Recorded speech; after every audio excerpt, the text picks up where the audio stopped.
hastily brushed it off with a towel, wet from the bodies of other men. My equanimity was not restored by seeing the back of one poor wretch, a mass of blood from attacks of vermin and retaliatory scratching. A shirt was handed me, which I could not help but wonder how many other men had worn, and with a couple of blankets under my arm, I trudged off to the sleeping apartment. This was a long, narrow room traversed by 2 low iron rails.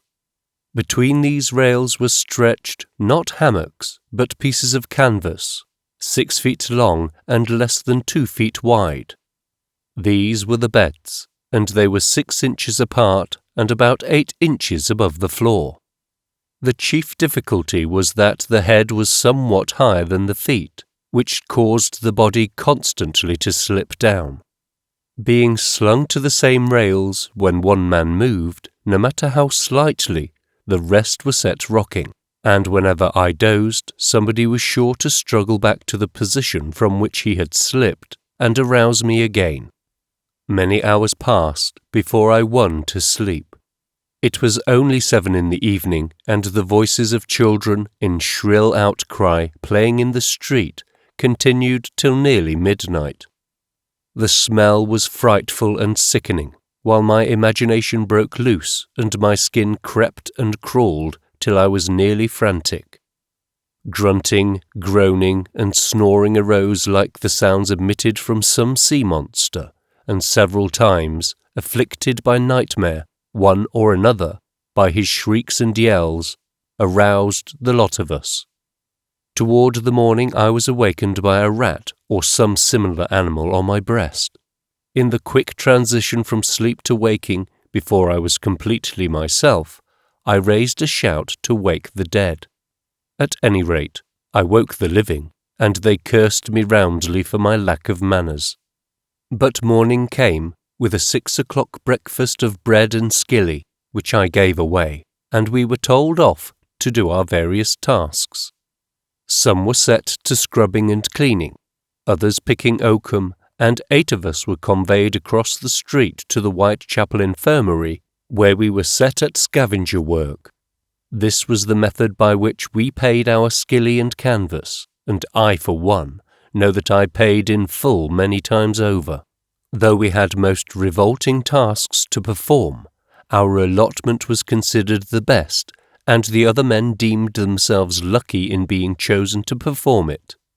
"Don't touch it, mate. The nurse says it's deadly," warned my working partner, as I held open a sack into which he was emptying a garbage can.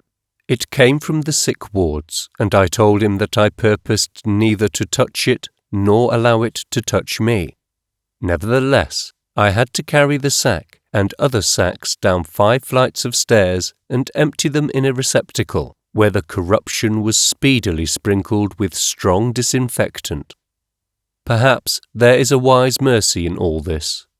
These men of the spike, the peg, and the street are encumbrances.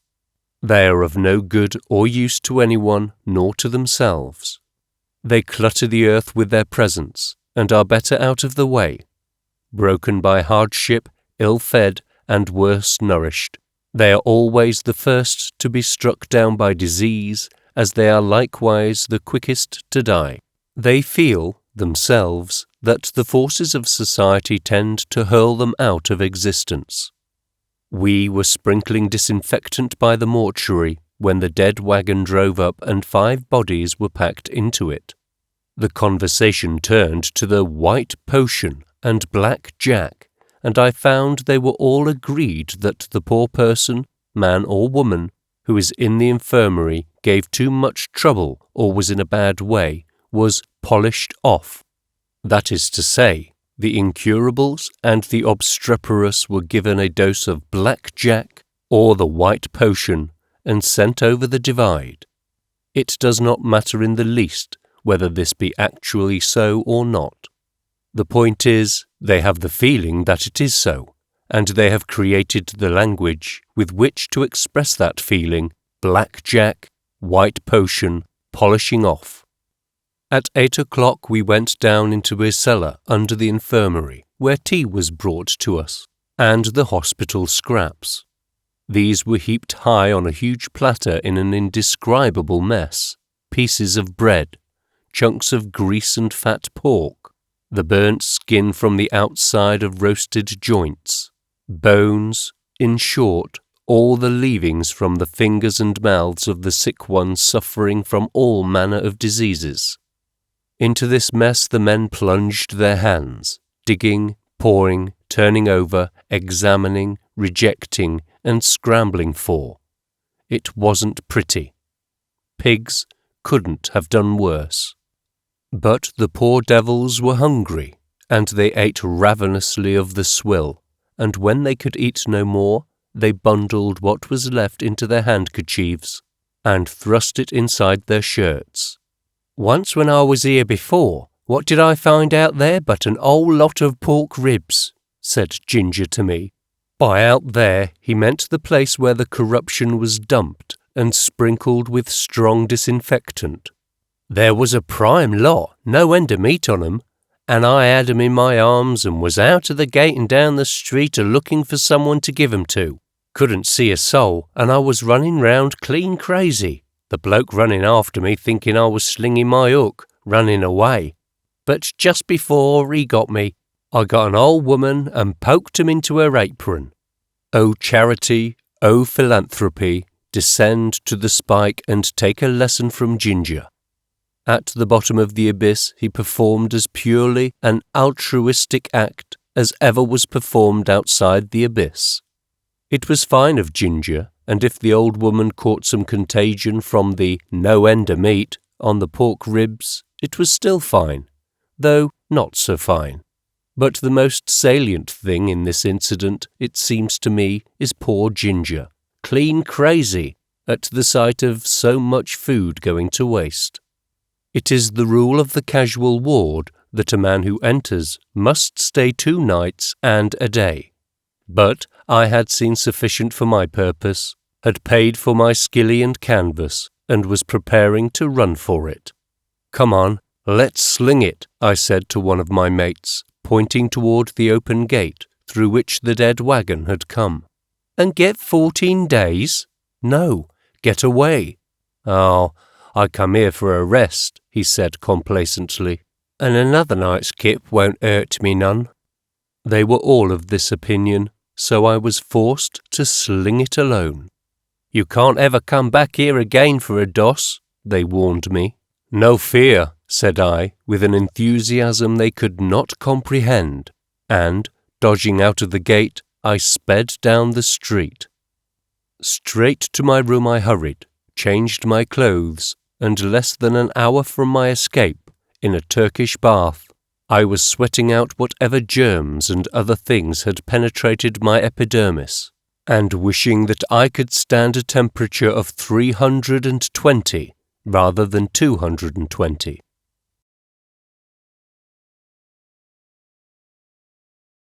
Chapter 10. Carrying the Banner. To carry the banner means to walk the streets all night, and I, with the figurative emblem hoisted, went out to see what I could see. Men and women walk the streets at night all over this great city, but I selected the West End, making Leicester Square my base, and scouting about from the Thames Embankment to Hyde Park. The rain was falling heavily when the theatres let out, and the brilliant throng which poured from the places of amusement was hard put to find cabs. The streets were so many wild rivers of cabs, most of which were engaged.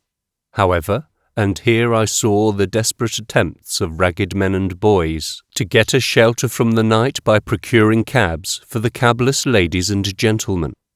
I use the word desperate advisedly, for these wretched homeless ones were gambling a soaking against a bed, and most of them, I took notice, got the soaking and missed the bed. Now, to go through a stormy night with wet clothes and, in addition, to be ill-nourished and not to have tasted meat for a week or a month, is about as severe a hardship as a man can undergo.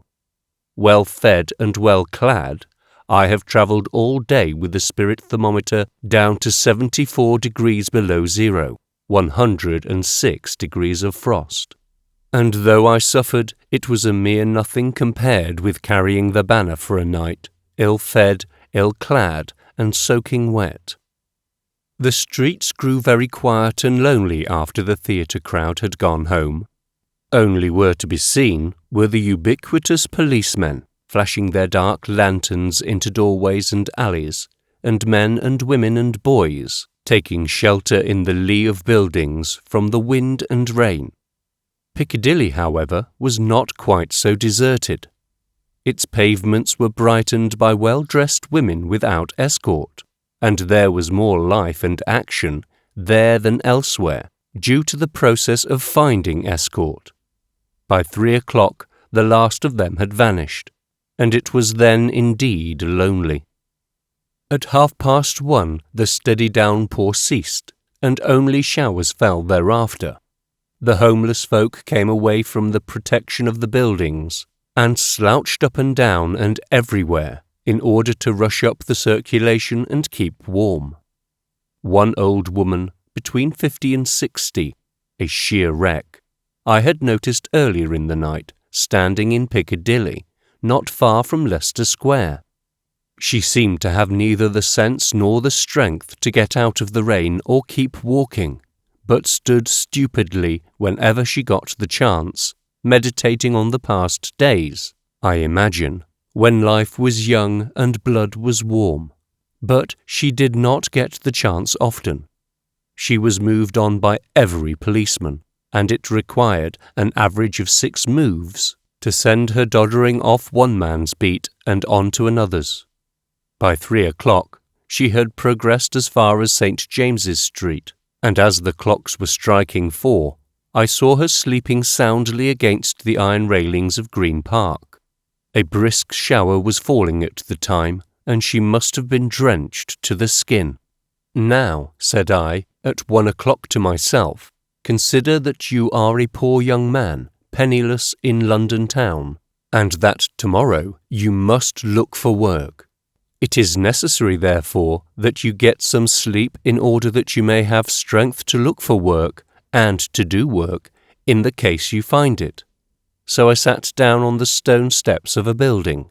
5 minutes later, a policeman was looking at me. My eyes were wide open, so he only grunted and passed on. 10 minutes later, my head was on my knees. I was dozing, and the same policeman was saying gruffly, "Here you, get out of that." I got, and like the old woman, I continued to get, for every time I dozed, a policeman was there to rout me along again. Not long after, when I had given this up, I was walking with a young Londoner, who had been out to the colonies and wished he were out to them again, when I noticed an open passage, leading under a building and disappearing in darkness. A low iron gate barred the entrance. "Come on," I said. "Let's climb over and get a good sleep." "What?" he answered, recoiling from me. "And get a run-in for 3 months? Blimey if I do." Later on I was passing Hyde Park with a young boy of 14 or 15, a most wretched-looking youth, gaunt and hollow-eyed and sick. "Let's go over the fence," I proposed, "and crawl into the shrubbery for a sleep. The bobbies couldn't find us there." "No fear," he answered. "There's the park guardians, and they'd run you in for 6 months." Times have changed, alas. When I was a youngster, I used to read of homeless boys sleeping in doorways. Already the thing has become a tradition. As a stock situation, it will doubtless linger in literature for a century to come, but as a cold fact, it has ceased to be. Here are the doorways, and here are the boys. But happy conjunctions are no longer affected. The doorways remain empty, and the boys keep awake and carry the banner. "I was down under the arches," grumbled another young fellow. By arches, he meant the shore arches where begin the bridges that span the Thames. "I was down under the arches when it was raining its hardest, and a bobby comes in, chases me out. But I come back, and he come too. 'Here,' says he, 'what you doing here?' and I goes out, but I says, "Think I want to pinch the bleeding bridge?" Among those who carry the banner, Green Park has the reputation of opening its gates earlier than the other parks, and at 4:15 in the morning, I and many more entered Green Park. It was raining again, but they were worn out with the night's walking, and they were down on the benches and asleep at once. Many of the men stretched out full length on the dripping wet grass, and, with the rain falling steadily upon them, were sleeping the sleep of exhaustion. And now I wish to criticize the powers that be. There are the powers, therefore they may decree whatever they please. So I make bold only to criticize the ridiculousness of their decrees. All night long they make the homeless ones walk up and down. They drive them out of doors and passages, and lock them out of the parks. The evident intention of all of this is to deprive them of sleep. Well and good, the powers have the power to deprive them of sleep, or of anything else for that matter. But why under the sun do they open the gates of the parks at 5 o'clock in the morning, and let the homeless ones go inside and sleep? If it is their intention to deprive them of sleep, why do they let them sleep after 5 in the morning? And, if it is not their intention to deprive them of sleep, why don't they let them sleep earlier in the night?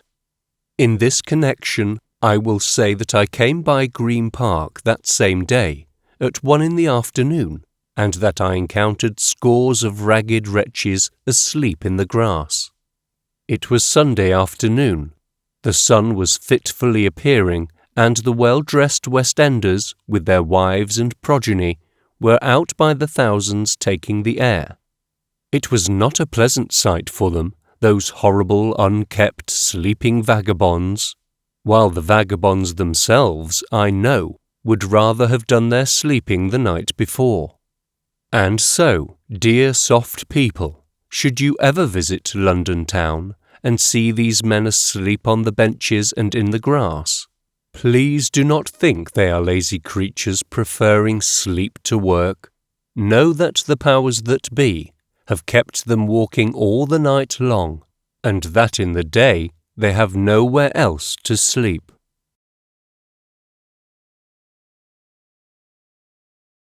Chapter 11. The Peg. But, after carrying the banner all night, I did not sleep in Green Park when morning dawned. I was wet to the skin, it is true, and I had had no sleep for 24 hours. But, still adventuring as a penniless man looking for work, I had to look about me, first for a breakfast, and next for the work. During the night, I had heard of a place over on the Surrey side of the Thames, where the Salvation Army every Sunday morning gave away a breakfast to the unwashed. And by the way, the men who carry the banner are unwashed in the morning, and unless it is raining, they do not have much show for a wash either. This, I thought, is the very thing, breakfast in the morning, and then the whole day in which to look for work. It was a weary walk. Down St. James's Street I dragged my tired legs, along Pall Mall, past Trafalgar Square to the Strand. I crossed the Waterloo Bridge to the Surrey side, cut across to Blackfriars Road coming out near the Surrey Theatre, and arrived at the Salvation Army barracks before 7 o'clock. This was the Peg, and by the Peg in the argot is meant the place where a free meal may be obtained.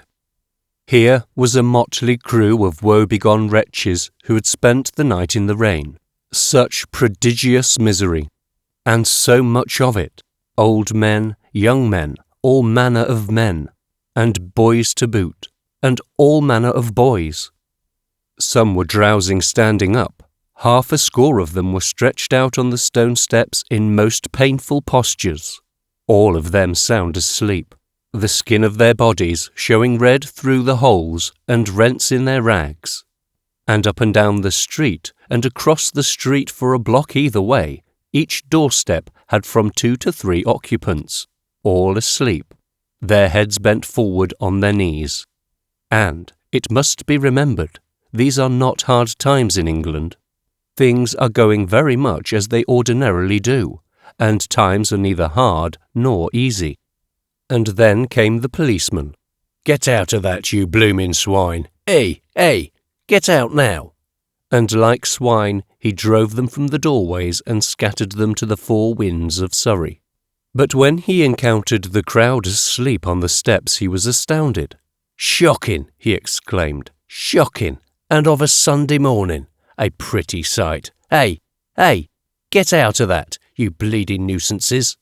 Of course it was a shocking sight. I was shocked myself, and I should not care to have my own daughter pollute her eyes with such a sight, or come within half a mile of it.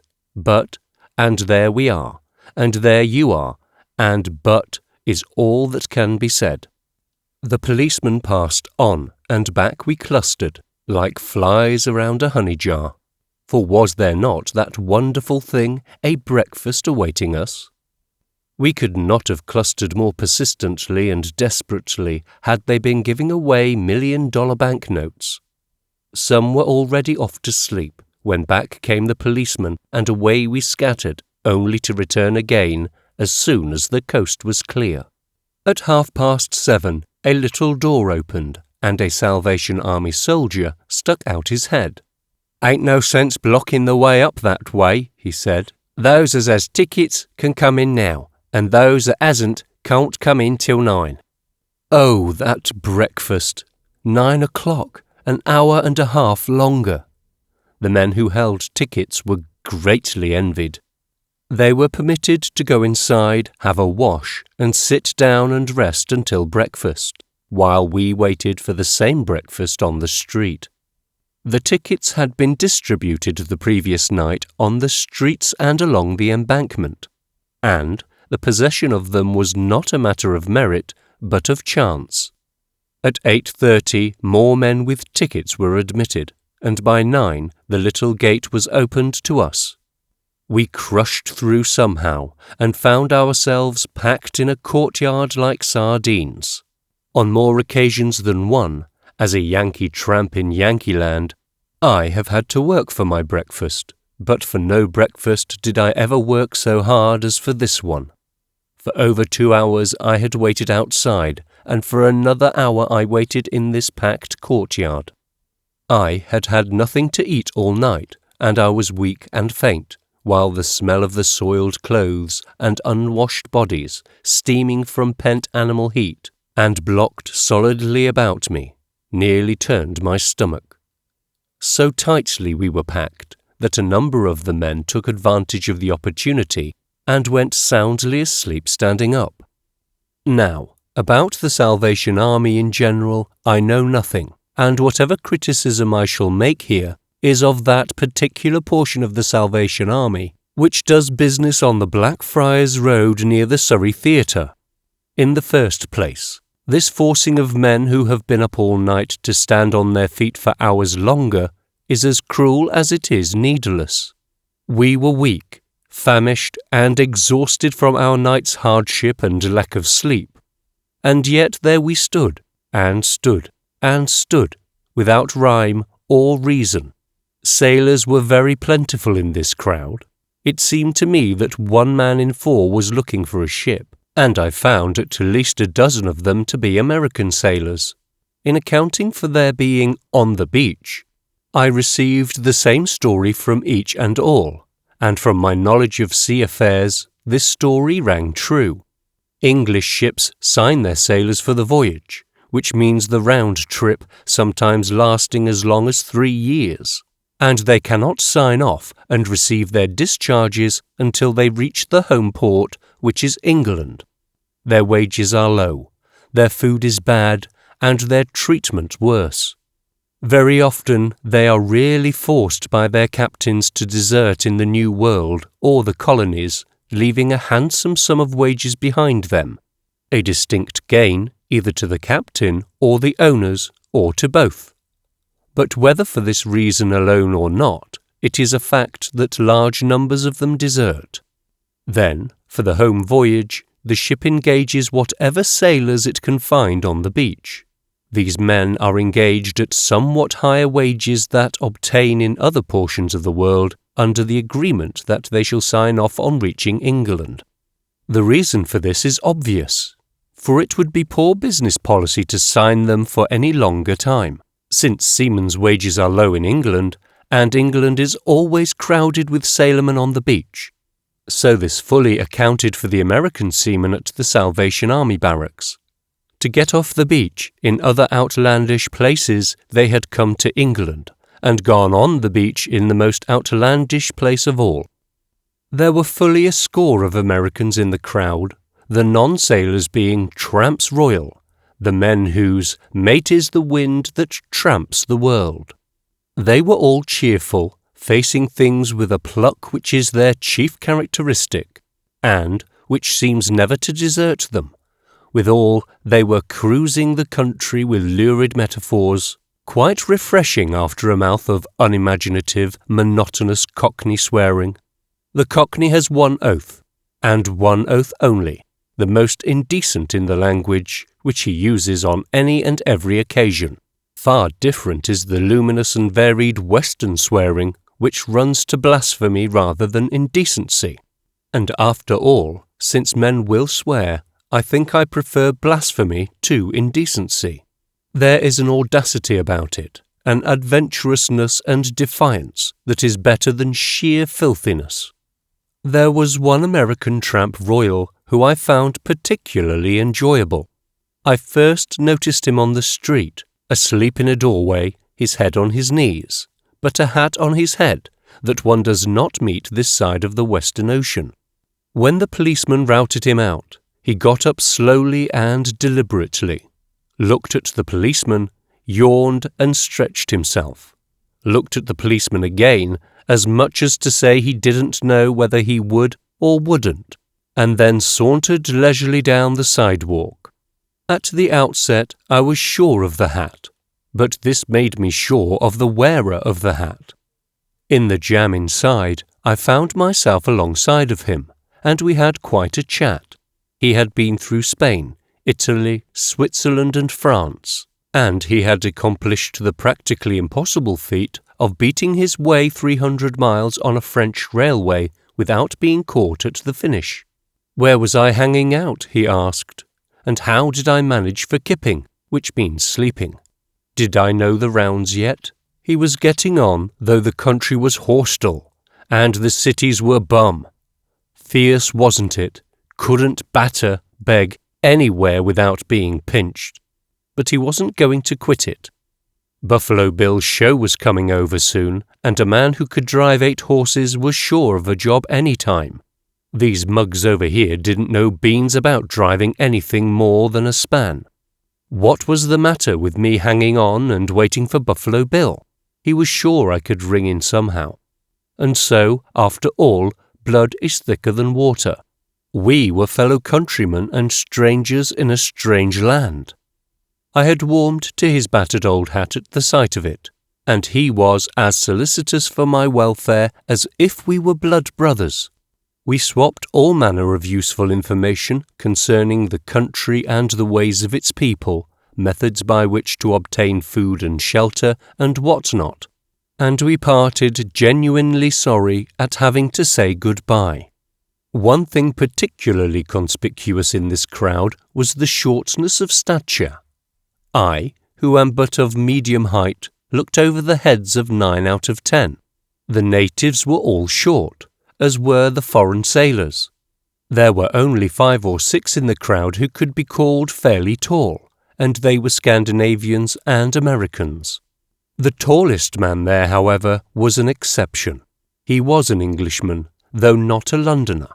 "Candidate for the Life Guards," I remarked to him. "You've hit it, mate," was his reply. "I've served my bit in that same, and the way things are, I'll be back at it before long." For an hour we stood quietly in this packed courtyard. Then the men began to grow restless. There was pushing and shoving forward, and a mild hubbub of voices. Nothing rough, however, nor violent, merely the restlessness of weary and hungry men. At this juncture forth came the adjutant. I did not like him. His eyes were no good. There was nothing of the lowly Galilean about him, but a great deal of the centurion, who said, "For I am a man in authority, having soldiers under me, and I say to this man, Go, and he goeth, and to another, Come, and he cometh, and to my servant, Do this, and he doeth it." Well, he looked at us in just that way, and those nearest to him quailed. Then he lifted his voice. "Stop this here now, or I'll turn you the other way and march you out, and you'll get no breakfast." I cannot convey by printed speech the insufferable way in which he said this. He seemed to me to revel in that he was a man in authority, able to say to 500 ragged wretches, "You may eat, or go hungry as I elect." To deny us our breakfast after standing for hours, it was an awful threat, and the pitiful abject silence which instantly fell attested its awfulness. And it was a cowardly threat. We could not strike back, for we were starving, and it is the way of the world that when one man feeds another, he is that man's master. But the centurion, I mean the adjutant, was not satisfied. In the dead silence, he raised his voice again, and repeated the threat, and amplified it. At last we were permitted to enter the feasting hall, where we found the ticket man washed but unfed. All told, there must have been nearly 700 of us who sat down, not to meat and bread, but to speech, song, and prayer, from all of which I am convinced that Tantalus suffers in many guises this side of the infernal regions. The adjutant made the prayer, but I did not take note of it, being too engrossed with the massed picture of misery before me. But the speech ran something like this: "You will feast in paradise. No matter how you starve and suffer here, you will feast in paradise. That is, if you will follow the directions." And so forth, and so forth. A clever bit of propaganda, I took it, but rendered of no avail for 2 reasons. First, the men who received it were unimaginative and materialistic, unaware of the existence of any unseen, and too injured to hell on earth to be frightened by hell to come. And second, weary and exhausted from the night's sleeplessness and hardship, suffering from the long wait upon their feet, and faint from hunger, they were yearning, not for salvation, but for grub. The soul snatchers, as these men call all religious propagandists, should study the psychological basis of psychology a little, if they wish to make their efforts more effective. All in good time, about 11 o'clock, breakfast arrived. It arrived not on plates, but in paper parcels. I did not have all I wanted, and I'm sure that no man there had all he wanted, or half of what he wanted or needed. I gave part of my bread to the tramp royal, who was waiting for Buffalo Bill, and he was as ravenous at the end as he was in the beginning. This is the breakfast: 2 slices of bread, 1 small piece of bread with raisins in it and called cake, a wafer of cheese, and a mug of water bewitched. Numbers of the men had been waiting since 5 o'clock for it, while all of us had waited at least 4 hours. And in addition, we had been herded like swine, packed like sardines, and treated like curs, and been preached at, and sung to, and prayed for. Nor was that all. No sooner was breakfast over, and it was over almost as quickly as it takes to tell, than the tired heads began to nod and droop, and in 5 minutes half of us were sound asleep. There were no signs of our being dismissed, while there were unmistakable signs of preparation for a meeting. I looked at a small clock hanging on the wall. It indicated 25 minutes to 12. Hey-ho, I thought, time is flying, and I have yet to look for work. "I want to go," I said to a couple of waking men near me. "Got to stay for the service," was the answer. "Do you want to stay?" I asked. They shook their heads. "Then let us go and tell them we want to get out," I continued. "Come on." But the poor creatures were aghast, so I left them there to their fate and went up to the nearest Salvation Army man. "I want to go," I said. "I came here for breakfast in order that I might be in shape to look for work. I didn't think it would take so long to get breakfast. I think I have a chance of work in Stepney, and the sooner I start, the better chance I'll have of getting it." He was a really good fellow, though he was startled by my request. "Why," he said, "we're going to old services, and you'd better stay." "But that will spoil my chances for work," I urged, "and work is the most important thing for me just now." As he was only a private, he referred me to the adjutant, and to the adjutant I repeated my reasons for wishing to go and politely requested that he let me go. "But it can't be done," he said, waxing virtuously indignant at such ingratitude. "The idea," he snorted, "the idea." "Do you mean to say that I can't get out of here?" I demanded. "That you will keep me here against my will?" "Yes," he snorted. I do not know what might have happened, for I was waxing indignant myself. But the congregation had piped the situation, and he drew me over to a corner of the room, and then into another room. Here again he demanded my reasons for wishing to go. "I want to go," I said, "because I wish to look for work over in Stepney, and every hour lessens my chance of finding work. It is now 25 minutes to 12. I did not think, when I came in, that it would take so long to get a breakfast." "You have business, eh?" he sneered. "A man of business you are, eh? Then what did you come here for?"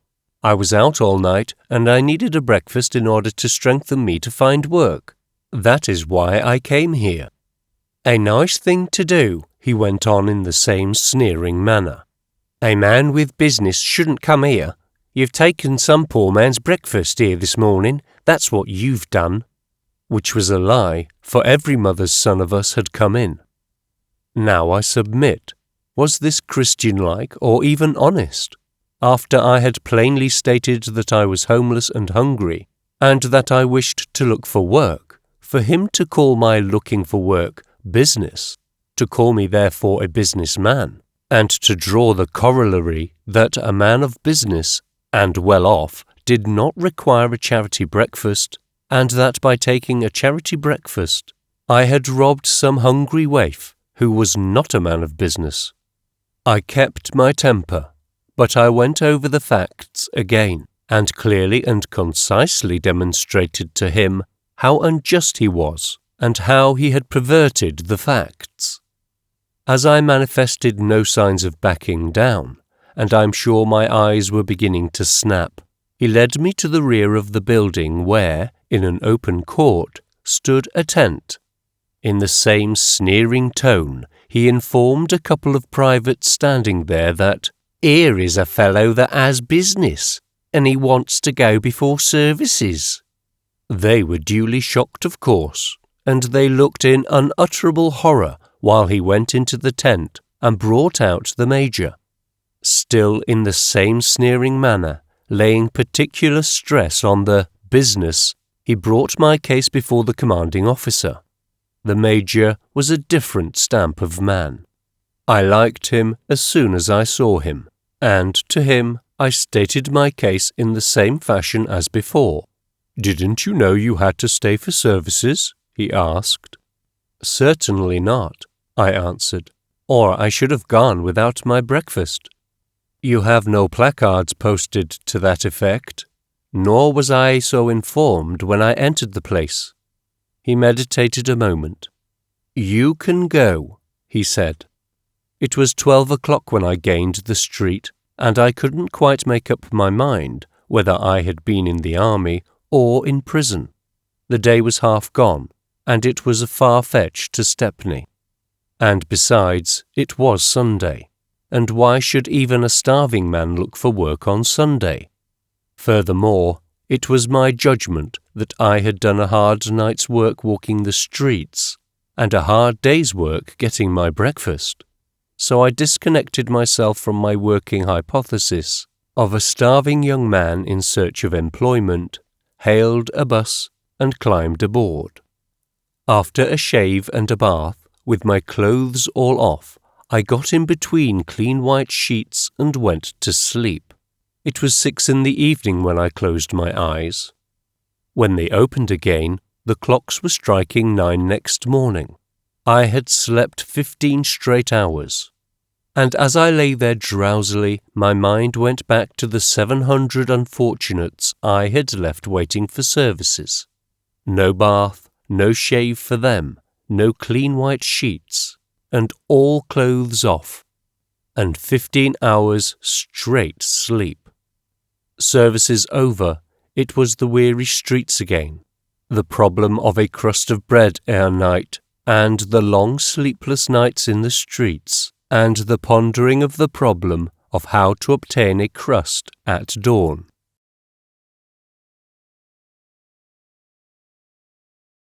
Chapter 12. Coronation Day.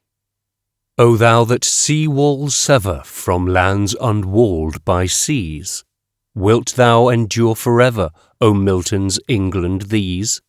Thou that wast his republic, will thou clasp their knees? These royalties rust-eaten, these worm-corroded lies, that keep thy headstorm beaten, and sun-like strength of eyes, from the open air and heaven of intercepted skies. Swinburne. Vivat Rex Eduardus. They crowned a king this day, and there has been great rejoicing and elaborate tomfoolery, and I am perplexed and saddened. I never saw anything to compare with the pageant, except Yankee circuses and Alhambra ballets, nor did I ever see anything so hopeless and so tragic. To have enjoyed the coronation procession, I should have come straight from America to the Hotel Cecil, and straight from the Hotel Cecil to a 5-guinea seat among the washed. My mistake was coming from the unwashed of the East End. There were not many who came from that quarter. The East End as a whole remained in the East End and got drunk. The Socialists, Democrats, and Republicans went off to the country for a breath of fresh air, quite unaffected by the fact that 400 millions of people were taking to themselves a crowned and anointed ruler. 6,500 prelates, priests, statesmen, princes, and warriors beheld the crowning and anointing, and the rest of us the pageant as it passed. I saw it at Trafalgar Square, the most splendid sight in Europe, and the very innermost heart of the empire. There were many thousands of us, all checked and held in order by a superb display of armed power. The line of march was double-walled with soldiers. The base of the Nelson column was triple-fringed with bluejackets. Eastward at the entrance to the square stood the Royal Marine Artillery. In the triangle of Pall Mall and Cockspur Street, the statue of George III was buttressed on either side by the Lancers and Hussars. To the west were the redcoats of the Royal Marines, and from the Union Club to the embouchure of Whitehall swept the glittering, massive curve of the First Life Guards. Gigantic men mounted on gigantic chargers, steel breastplated, steel helmeted, steel caparisoned, a great war sword of steel ready to the hand of the powers that be. And further, throughout the crowd were flung long lines of the Metropolitan Constabulary, while in the rear were the reserves, tall, well-fed men with weapons to wield and muscles to wield them in ease of need. And as it was thus at Trafalgar Square, so was it along the whole line of march, force overpowering force, myriads of men, splendid men, the pick of the people, whose sole function in life is blindly to obey, and blindly to kill and destroy and stamp out life, and that they should be well fed, well clothed, and well armed, and have ships to hurl them to the ends of the earth, the East End of London, and the East End of all England toils and rots and dies. There is a Chinese proverb that if one man lives in laziness, another will die of hunger. And Montesquieu has said, "The fact that many men are occupied in making clothes for one individual is the cause of there being many people without clothes." So one explains the other. We cannot understand the starved and runty. Note 2. Toiler of the East End, living with his family in a one-room den and letting out the floor space for lodgings to other starved and runty toilers, till we look at the strapping life of guardsmen of the West End and come to know that one must feed and clothe and groom the other. And while in Westminster Abbey the people were taking unto themselves a king, I, jammed between the lifeguards and constabulary of Trafalgar Square, was dwelling upon the time when the people of Israel first took unto themselves a king. You all know how it runs. The elders came to the prophet Samuel, and said, Make us a king to judge us like all the nations. And the Lord said unto Samuel, Now therefore hearken unto their voice. Howbeit thou shalt show them the manner of the king that shall reign over them. And Samuel told all the words of the Lord unto the people that asked of him a king, and he said, This will be the manner of the king that shall reign over you. He will take your sons, and appoint them unto him for his chariots, and to be his horsemen, and they shall run before his chariots. And he will appoint them unto him for captains of thousands, and captains of 50s, and he will set some to plough his ground, and to reap his harvest, and to make his instruments of war, and the instruments of his chariots. And he will take your daughters to be confectionaries, and to be cooks, and to be bakers. And he will take your fields, and your vineyards, and your oliveyards, even the best of them, and give them to his servants. And he will take 1/10 of your seed, and of your vineyards, and give to his officers, and to his servants. And he will take your men servants, and your maid servants, and your goodliest young men, and your asses, and put them to his work. He will take 1/10 of your flocks, and ye shall be his servants. And ye shall call out in that day because of your king, which ye shall have chosen, and the Lord will not answer you in that day. All of which came to pass in that ancient day. And they did cry out to Samuel, saying, Pray for thy servants unto the Lord thy God, that we die not, for we have added unto all our sins this evil, to ask us a king. And after Saul, David, and Solomon came Rehoboam, who answered the people roughly, saying, My father made your yoke heavy, but I will add to your yoke. My father chastised you with whips, but I will chastise you with scorpions.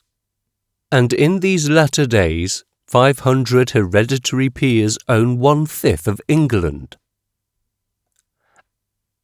And they, and the officers and servants under the king, and those who go to compose the powers that be, yearly spend in wasteful luxury $1,850,000,000, or £370 million, which is 32% of the total wealth produced by all the toilers of the country. At the Abbey, clad in wonderful golden raiment, amid fanfare of trumpets and throbbing of music, surrounded by a brilliant throng of masters, lords, and rulers, the king was being invested with the insignia of his sovereignty. The spurs were placed to his heels by the Lord Great Chamberlain, and a sword of state in a purple scabbard was presented him by the Archbishop of Canterbury, with these words, Receive this kingly sword brought now from the altar of God, and delivered to you by the hands of the bishops and servants of God, though unworthy. Whereupon being girded, He gave heed to the Archbishop's exhortation. With this sword do justice, stop the growth of iniquity, protect the Holy Church of God, help and defend widows and orphans, restore the things that are gone to decay, maintain the things that are restored, punish and reform what is amiss, and confirm what is in good order. But hark! There is cheering down Whitehall. The crowd sways, the double walls of soldiers come to attention, and into view swing the King's watermen in fantastic medieval garbs of red, for all the world like the van of a circus parade. Then a royal carriage, filled with ladies and gentlemen of the household, with powdered footmen and coachmen most gorgeously arrayed. More carriages, lords and chamberlains, viscounts, mistresses of the robes, lackeys, all. Then the warriors, a kingly escort, generals bronzed and worn from the ends of the earth, come up to London town. Volunteer officers, officers of the militia and regular forces, Spens and Plummer, Broadwood and Cooper, who relieved Ukiep, Matthias of Darget, Dixon of Lackfontaine, General Gassele, and Admiral Seymour of China, Kitchener of Khartoum, Lord Roberts of India, and all the world, the fighting men of England, masters of destruction, engineers of death, another race of men from those of the shops and slums, a totally different race of men. But here they come, in all the pomp and certitude of power, and still they come, these men of steel, these warlords and world harnessers, pell-mell, peers and commoners, princes and maharajas, equerries to the king and yeomen of the guard.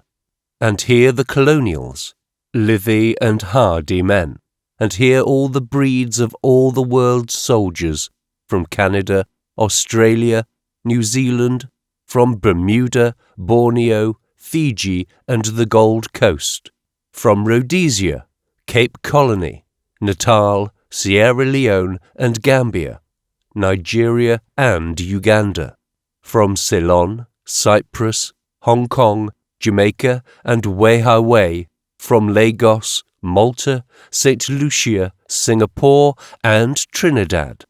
And here the conquering men of Ind, swarthy horsemen, and sword-wielders fiercely barbaric, blazing in crimson and scarlet, Sikhs, Rajputs, Burmese, province by province, and caste by caste. And now the horse guards, a glimpse of beautiful cream ponies and a golden panoply, a hurricane of cheers, the crashing of bands. The King! The King! God save the King! Everybody has gone mad. The contagion is sweeping me off my feet. I too want to shout, The King! God save the King!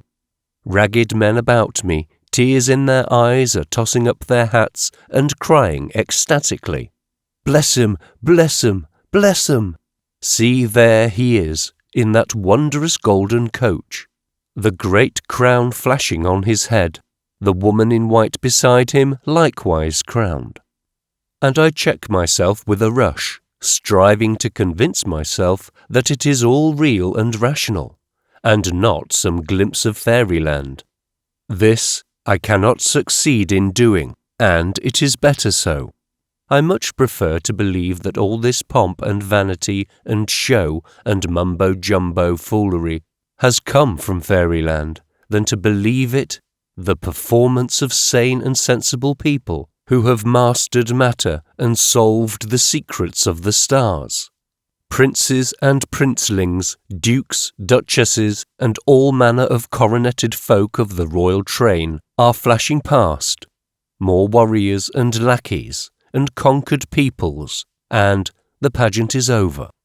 I drift with the crowd out of the square into a tangle of narrow streets, where the public houses are a roar with drunkenness. men, women and children mixed together in colossal debauch.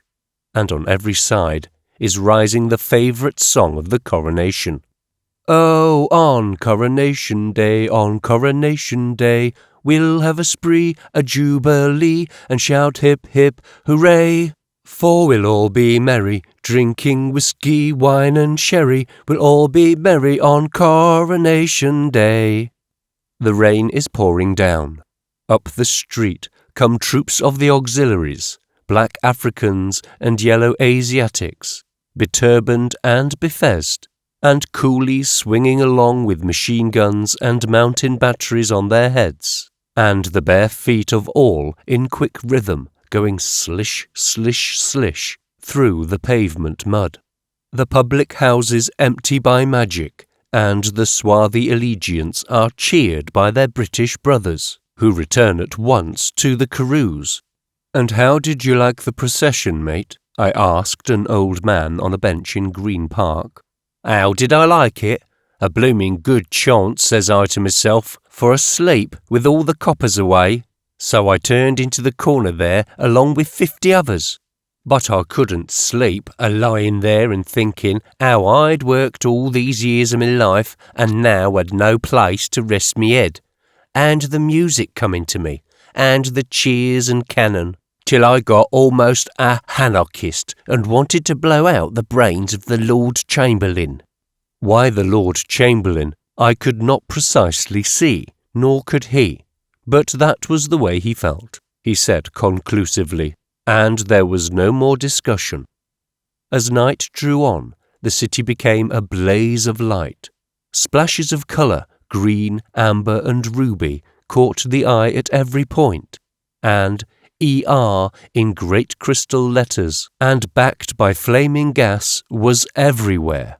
The crowds in the streets increased by hundreds of thousands, and though the police sternly put down mafficking, drunkenness and rough play abounded, the tired workers seemed to have gone mad with the relaxation and excitement, and they surged and danced down the streets, men and women, old and young, with linked arms and in long rows singing, "I may be crazy but I love you," "Dolly Gray," and "The Honeysuckle and the Bee," the last rendered something like this: "You are my honey, honeysuckle, I am the bee. I'd like to sip the honey sweet from those red lips you see." I sat on a bench on the Thames embankment, looking across the illuminated water. It was approaching midnight, and before me poured the better class of merrymakers, shunning the more riotous streets and returning home. On the bench beside me sat two ragged creatures, a man and a woman, nodding and dozing. The woman sat with her arms clasped across her breast, holding tightly, her body in constant play, now dropping forward till it seemed its balance would be overcome and she would fall to the pavement, now inclining to the left, sideways, till her head rested on the man's shoulder, and now to the right, stretched and strained, till the pain of it awoke her and she sat bolt upright, whereupon the dropping forward would begin again and go through its cycle till she was aroused by the strain and stretch. Every little while, boys and young men stopped long enough to go behind the bench and give vent to sudden and fiendish shouts. This always jerked the man and woman abruptly from their sleep, and at the sight of startled woe upon their faces, the crowd would roar with laughter as it flooded past. This was the most striking thing, the general heartlessness exhibited on every hand. It is a commonplace, the homeless on the benches, the poor miserable folk who may be teased and are harmless. 50,000 people must have passed the bench while I sat upon it, and not one, on such a jubilee occasion as the crowning of the king, felt his heartstrings touched sufficiently to come up and say to the woman, "Here's sixpence, go and get a bed." But the women, especially the young women, made witty remarks upon the woman nodding, and invariably set their companions laughing fierce. I confess I began to grow incensed at this happy crowd streaming by, and to extract a sort of satisfaction from the London statistics, which demonstrate that 1 in every 4 adults is destined to die on public charity, either in the workhouse, the infirmary, or the asylum. I talked with the man. He was 54 and a broken-down docker. He could only find odd work when there was a large demand for labour, for the younger and stronger men were preferred when times were slack. He had spent a week now on the benches of the embankment, but things looked brighter for the next week, and he might possibly get in a few days' work and have a bed in some doss-house. He had lived all his life in London, save for 5 years, when, in 1878, he saw foreign service in India. Of course, he would eat, so would the girl. Days like this were uncommon hard on such as they. Though the coppers were so busy, poor folk could get in more sleep. I awoke the girl, or woman rather, for she was 28, sir, and we started for a coffee-house. "What a lot of work putting up the lights," said the man at the sight of some building superbly illuminated. This was the keynote of his being. All his life he had worked, and the whole objective universe, as well as his own soul, he could express in terms only of work. "Coronations is some good," he went on. "They give men to work." "But your belly is empty," I said. "Yes," he answered. "I tried, but there wasn't any chance. My age is against me." "What do you work at? Seafaring chap, eh? I knew it from your clothes." "I know what you are," said the girl. "An Italian." "No, he ain't," the man cried heatedly. "He's a Yank, that's what he is. I know." "Lord lummy, look at that!" she exclaimed as we debauched upon the Strand, choked with the roaring, reeling Coronation crowd, the men bellowing, and the girls singing in high throaty notes. "Oh, on Coronation Day, we'll have a spree, a jubilee, and shout hip hip hooray! For we'll all be merry, drinking whiskey, wine and sherry, we'll all be merry on Coronation Day." "Oh, dirty I am being around the way I have," said the woman as she sat down in the coffee-house, wiping the sleep and grime from the corners of her eyes. "And the sights I've seen this day, and I enjoyed it, though it was lonesome by myself. And the duchesses and the ladies had such grand white dresses. They was just beautiful, beautiful." "I'm Irish," she said in answer to a question. "My name's Haythorne." "What?" I asked. "Haythorne, sir, Haythorne." "Spell it." Haythorne. Haythorne. "Oh," I said. "Irish Cockney?" "Yes, sir, London born." She had lived happily at home till her father died, killed in an accident, when she had found herself on the world. One brother was in the army, and the other brother engaged in keeping a wife and 8 children on 20 shillings a week, and unsteady employment could do nothing for her. She had been out of London once in her life, to a place in Essex, 12 miles away, where she had picked fruit for 3 weeks. "And I was brown as a berry when I came back. You won't believe it, but I was." The last place in which she had worked was a coffee-house, hours from 7 in the morning till 11 at night, and for which she had received 5 shillings a week and her food. Then she had fallen sick, and since emerging from the hospital had been unable to find anything to do. She wasn't feeling up to much, and the last 2 nights had been spent in the street. Between them they stowed away a prodigious amount of food, this man and woman, and it was not till I had duplicated and triplicated their original orders that they showed me signs of easing down. Once she reached across and felt the texture of my coat and shirt, and remarked upon the good clothes the Yanks wore. My rags, good clothes? It put me to the blush, but on inspecting them more closely and on examining the clothes worn by the man and the woman, I began to feel quite well dressed and respectable. "What do you expect to do in the end?" I asked them. "You know you're growing older every day." "Workhouse," said he. "Gor blimey if I do," she said. "There's no hope for me, I know, but I'll die on the streets. No workhouse for me, thank you. No, indeed." She sniffed in the silence that fell. "After you have been out all night in the streets," I asked, "what do you do in the morning for something to eat?" "Try to get a penny, if you haven't one saved over," the man explained. "Then go to a coffee house and get a mug of tea." "But I don't see how that is to feed you," I objected. The pair smiled knowingly. "You drink your tea in little sips," he went on, "making it last its longest, and you look sharp, and there's some as leaves a bit behind 'em." "It's surprising the food what some people leaves," the woman broke in. "The thing," said the man judiciously, as the trick dawned upon me, "is to get hold of the penny." As we started to leave, Miss Haythorne gathered up a couple of crusts from the neighbouring tables and thrust them somewhere into her rags.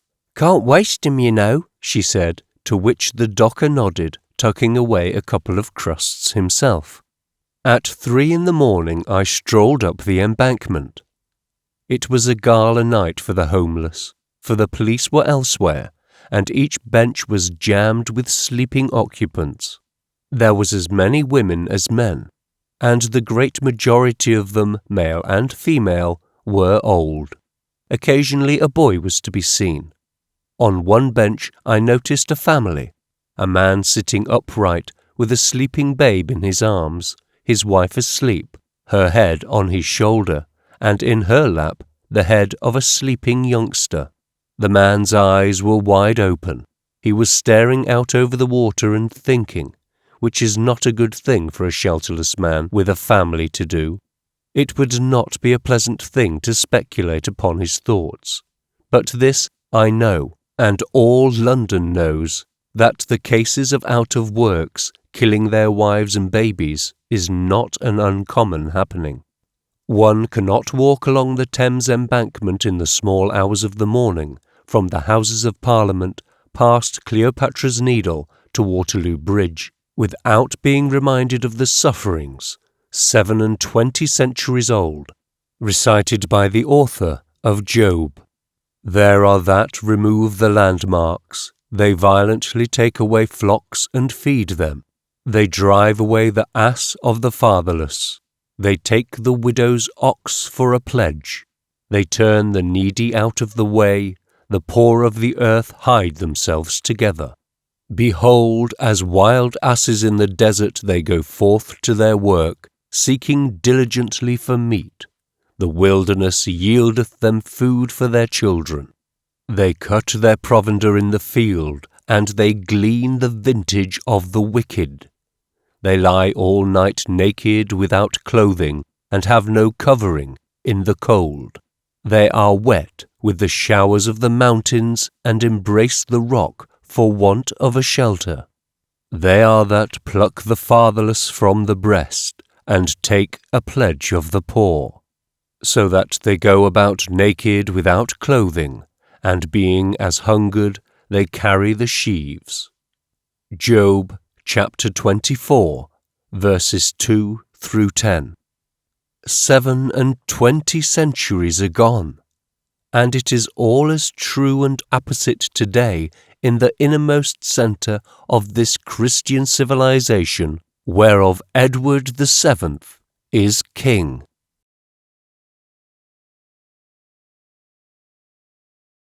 Chapter 13. Dan Cullen, Docker. I stood yesterday in a room in one of the municipal dwellings, not far from Lemon Street. If I looked into a dreary future and saw that I would have to live in such a room until I died, I should immediately go down, plump into the Thames, and cut the tenancy short. It was not a room. Courtesy to the language will no more permit it to be called a room than it will permit a hovel to be called a mansion. It was a den, a lair. 7 feet by 8 were its dimensions, and the ceiling was so low as not to give the cubic airspace required by a British soldier in barracks. A crazy couch with ragged coverlets occupied nearly half the room. A rickety table, a chair, and a couple of boxes left little space in which to turn around. $5 would have purchased everything in sight. The floor was bare, while the walls and ceiling were literally covered with blood marks and splotches. Each mark represented a violent death of an insect, for the place swarmed with vermin, a plague with which no person could cope single-handed. The man who had occupied this hole, one Dan Cullen, docker, was dying in hospital. Yet he had impressed his personality on his miserable surroundings sufficiently to give an inkling as to what sort of man he was. On the walls were cheap pictures of Garibaldi, Engels, Dan Burns, and other Labour leaders, while on the table lay one of Walter Besant's novels. He knew his Shakespeare, I was told, and had read history, sociology, and economics. And he was self-educated. On the table, amidst a wonderful disarray, lay a sheet of paper on which was scrawled, "Mr. Cullen, please return the large white jug and corkscrew I lent you. Articles loaned during the first stages of his sickness by a woman neighbour, and demanded back in anticipation of his death. A large white jug and a corkscrew are far too valuable to a creature of the abyss to permit another creature to die in peace." To the last, Dan Cullen's soul must be harrowed by the sordidness out of which it strove vainly to rise. It is a brief little story, the story of Dan Cullen, but there is much to read between the lines. He was born lowly, in a city and land where the lines of caste are tightly drawn. All his days he toiled hard with his body, and because he had opened the books, and been caught up by the fires of the spirit, and could write a letter like a lawyer, he had been selected by his fellows to toil hard for them with his brain. He became a leader of the fruit porters, represented the dockers on the London Trades Council, and wrote trenchant articles for the labour journals. He did not cringe to other men, even though they were his economic masters and controlled the means whereby he lived, and he spoke his mind freely, and fought the good fight. In the great dock strike he was guilty of taking a leading part, and that was the end of Dan Cullen. From that day he was a marked man, and every day for 10 years and more he was paid off for what he had done. A docker is a casual labourer. Work ebbs and flows, and he works or does not work according to the amount of goods on hand to be moved. Dan Cullen was discriminated against. While he was not absolutely turned away, which would have caused trouble and which would certainly have been more merciful, he was called in by the foreman to do not more than 2 or 3 days' work per week. This is what is called being disciplined or drilled. It means being starved. There is no politer word. 10 years of it broke his heart, and broken-hearted men cannot live. He took to his bed in his terrible den, which grew more terrible with his helplessness. He was without kith or kin, a lonely old man, embittered and pessimistic, fighting vermin the while and looking at Garibaldi, Engels, and Dan Burns gazing down at him from the blood-bespattered walls. No one came to see him in that crowded municipal barracks. He had made friends with none of them, and he was left to rot. But from the far reaches of the East End came a cobbler and his son, his sole friends. They cleansed his room, brought fresh linen from home, and took from off his limbs the sheets, greyish black with dirt, and they brought to him one of the Queen's bounty nurses from Aldgate. She washed his face, shook up his conch, and talked with him. It was interesting to talk with him until he learned her name. "Oh yes, Blank was her name," she replied, innocently. And Sir George Blank was her brother. Sir George Blank, eh? Thundered old Dan Cullen on his deathbed. Sir George Blank, solicitor to the docks at Cardiff, who, more than any other man, had broken up the Dockers' Union of Cardiff and was knighted, and she was his sister? Thereupon, Dan Cullen sat upon his crazy couch and pronounced anathema upon her and all her breed, and she fled, to return no more, strongly impressed with the ungratefulness of the poor. Dan Cullen's feet became swollen with dropsy. He sat up all day on the side of the bed to keep the water out of his body, no mat on the floor, a thin blanket on his legs, and an old coat around his shoulders. A missionary bought him a pair of paper slippers worth 4p. I saw them, and proceeded to offer up 50 prayers or so for the good of Dan Cullen's soul. But Dan Cullen was the sort of man that wanted his soul left alone. He did not care to have Tom, Dick or Harry on the strength of 4p slippers tampering with it. He asked the missionary kindly to open the window so that he might toss the slippers out, and the missionary went away, to return no more, likewise impressed with the ungratefulness of the poor. The cobbler, a brave old hero himself, though unannealed and unsung, went privily to the head office of the big fruit brokers for whom Dan Cullen had worked as a casual labourer for 30 years. Their system was such that the work was almost entirely done by casual hands. The cobbler told them the man's desperate plight, old, broken, dying without help or money, reminded them that he had worked for them 30 years, and asked them to do something for him. "Oh," said the manager, remembering Dan Cullen, without having to refer to the books. "You see, we make it a rule never to help casuals, and we can do nothing." Nor did they do anything, not even sign a letter asking for Dan Cullen's admission to a hospital. And it is not so easy to get into hospital in London town. At Hampstead, if he passed the doctors, at least 4 months would elapse before he could get in. There were so many on the books ahead of him. The cobbler finally got him into the Whitechapel infirmary, where he visited him frequently. Here he found that Dan Cullen had succumbed to the prevalent feeling that, being hopeless, they were hurrying him out of the way. A fair and logical conclusion, one must agree, for an old and broken man to arrive at, who had been resolutely disciplined and drilled for 10 years. When they sweated him for Bright's disease, to remove the fat from the kidneys, Dan Cullen contended that the sweating was hastening his death. While Bright's disease, being a wasting away of the kidneys, there was therefore no fat to remove, and the doctor's excuse was a palpable lie, whereupon the doctor became wroth, and did not come near him for 9 days. Then his bed was tilted up so that his feet and legs were elevated.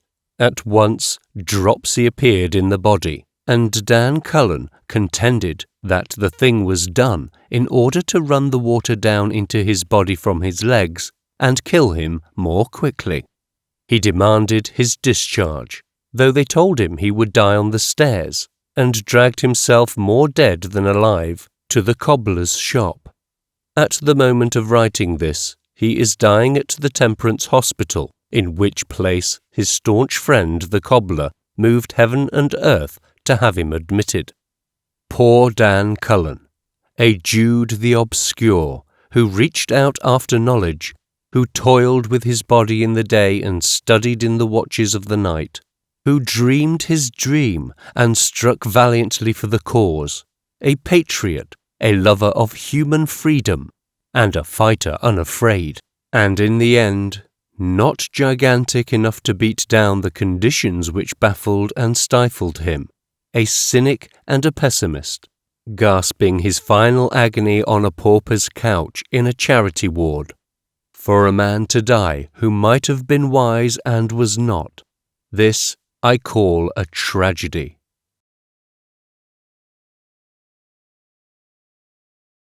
Chapter 14.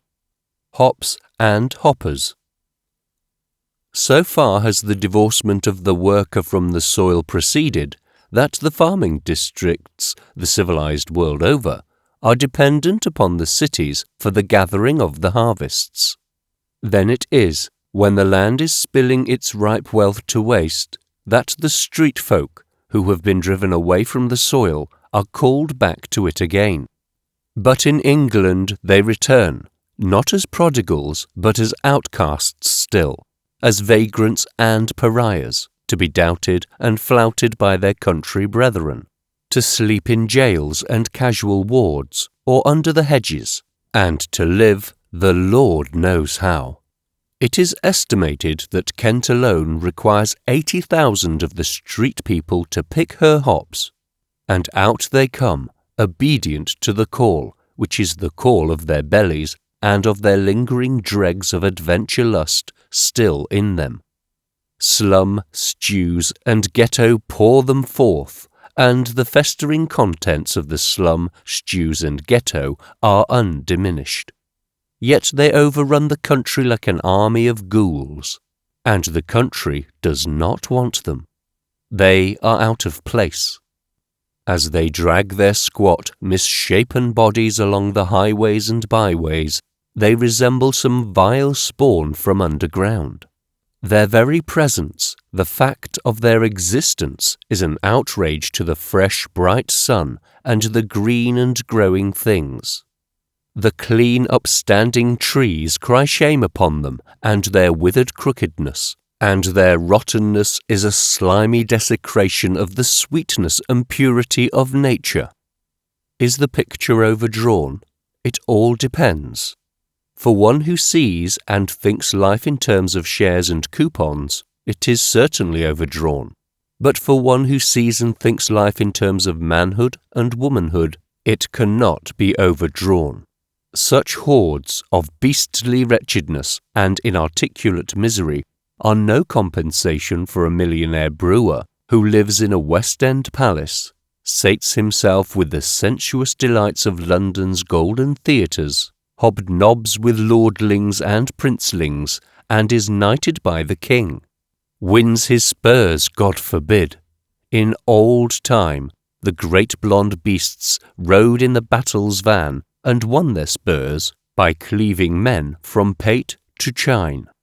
And, after all, it is finer to kill a strong man with a clean slicing blow of singing steel than to make a beast of him and of his seed through the generations by the artful and spidery manipulation of industry and politics.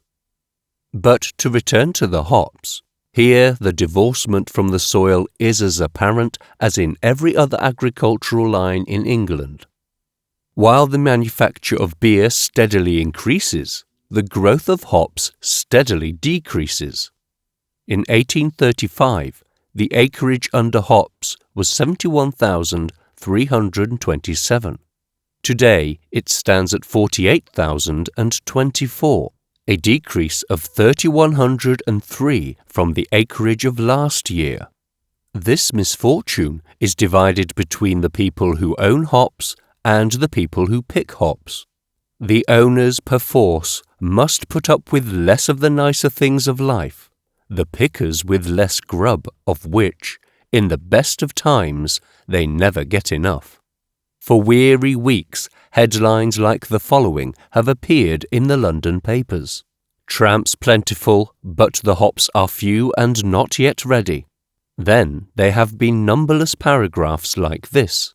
From the neighbourhood of the hop fields comes news of a distressing nature. The bright outburst of the last 2 days has sent many hundreds of hoppers into Kent, who will have to wait until the fields are ready for them. At Dover, the number of vagrants in the workhouse is treble the number there last year at this time, and in other towns, the lateness of the season is responsible for a large increase in the number of casuals. To cap their wretchedness, when at last the picking had begun, hops and hoppers were well nigh swept away by a frightful storm of wind, rain, and hail. The hops were stripped clean from the poles and pounded into the earth, while the hoppers, seeking shelter from the stinging hail, were close to drowning in their huts and camps on the low-lying ground. Their condition after the storm was pitiable, their state of vagrancy more pronounced than ever. For, poor crop that it was, its destruction had taken away the chance of earning a few pennies, and nothing remained for thousands of them but to pad the hoof back to London. "We ain't crossing sweepers," they said, turning away from the ground, carpeted ankle-deep with hops. Those that remained grumbled savagely among the half-stripped poles at the 7 bushels for a shilling, a rate paid in good seasons when the hops are in prime condition, and a rate likewise paid in bad seasons by the growers because they cannot afford more. I passed through Teston and Eastern West Farley shortly after the storm, and listened to the grumbling of the hoppers, and saw the hops rotting on the ground. At the hothouses of Barham Court, 30,000 panes of glass had been broken by the hail, while peaches, plums, pears, apples, rhubarb, cabbages, mangolds, everything had been pounded to pieces and torn to shreds. All of which was too bad for the owners, certainly, but at worst not one of them for one meal would have to go short of food or drink. Yet it was to them that the newspaper devoted columns of sympathy, their pecuniary losses being detailed at harrowing length. Mr. Herbert L. calculates his loss at £8,000. Mr. F., of brewery fame, who rents all the land in this parish, loses £10,000. And Mr. L., the Wateringbury brewer, brother to Mr. Herbert L., is another heavy loser. As for the hoppers, they did not count.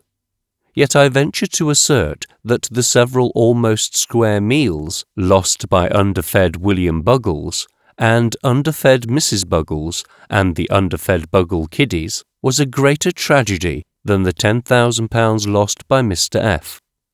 And in addition, underfed William Buggles's tragedy might be multiplied by thousands, where Mr. F's could not be multiplied by 5.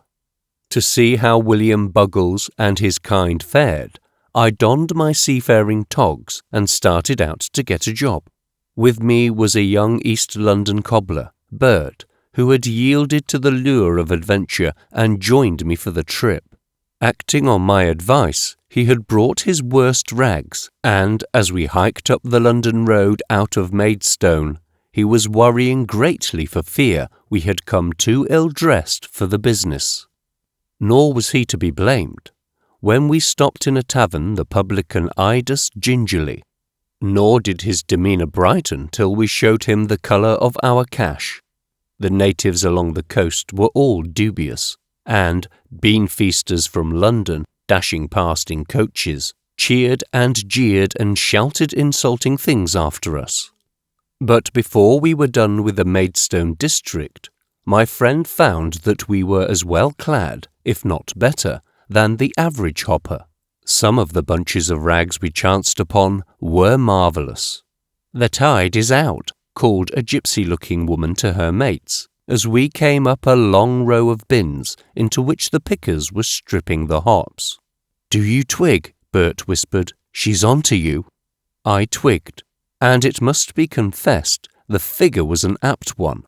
When the tide is out, boats are left on the beach and do not sail, and a sailor, when the tide is out, does not sail either.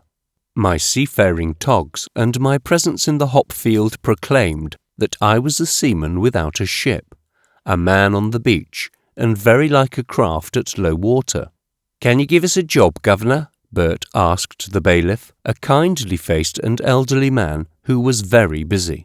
His "no" was decisively uttered, but Bert clung on and followed him about, and I followed after, pretty well all over the field.